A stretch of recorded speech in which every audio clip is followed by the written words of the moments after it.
you're not going to create an MMO in a year with 3 people or whatever. It's just not going to happen.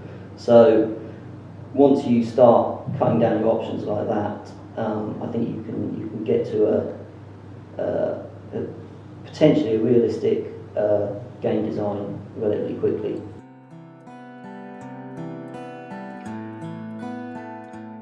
We started Red Wasp literally at home, so in our bedrooms.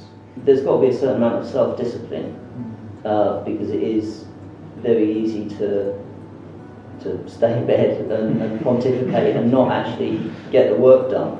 Yeah, I think it's really important to stay creative. You need to be able to try different things, and I think working with big publishers, like we all have in the past, you kind of feel a little bit held back. I think with not being able to expand on your ideas.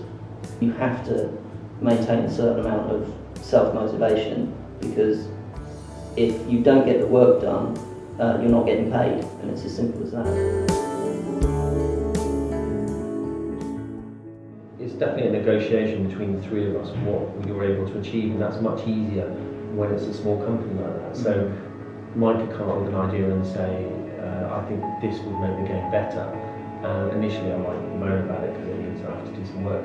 But once we've got over that step, actually we can just do that. And we've not deliberately not announced the release date for the game we're working on now.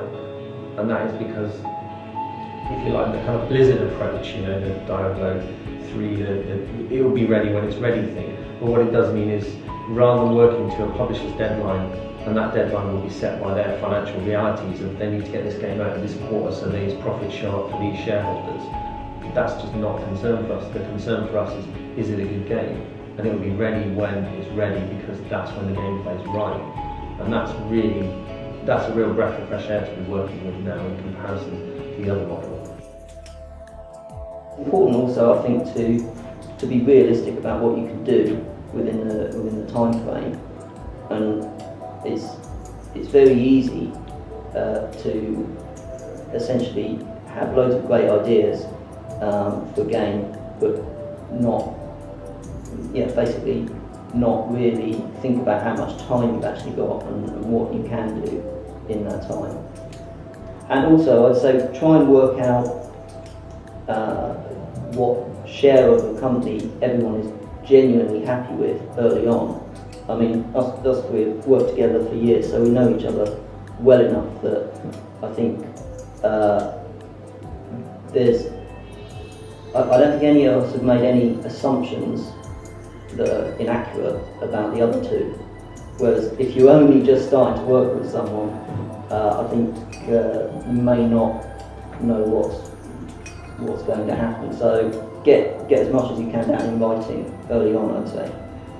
I totally agree. I mean, as soon as money's going to change hands, people forget conversations they've had, and that's not to denigrate. It's just when you're talking about something as it might be, this is how it might work out.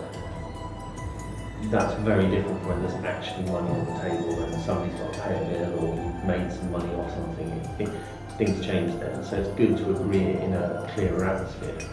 I'd say the other things I think that are important is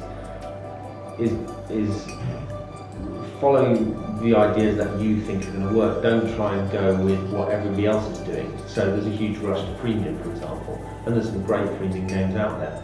But just because lots of people are making money out of premium doesn't mean it's an easy ride. You can just step in and make it. Or they talk about the Angry Birds.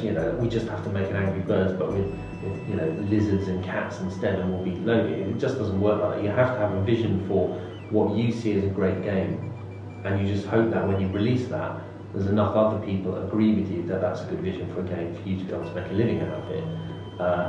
And so, in a way, we've kind of got 2 aims with this. The first and most important is to make a game we're really happy with.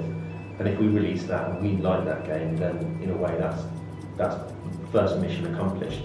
Whether that game then gets some critical success, which would be nice, and commercial success, which would be nice, they're always secondary to us, that we've got this vision. We're not chasing the market. We're not trying to second guess what we think will make money or get great reviews. We're just focused on what we think will work.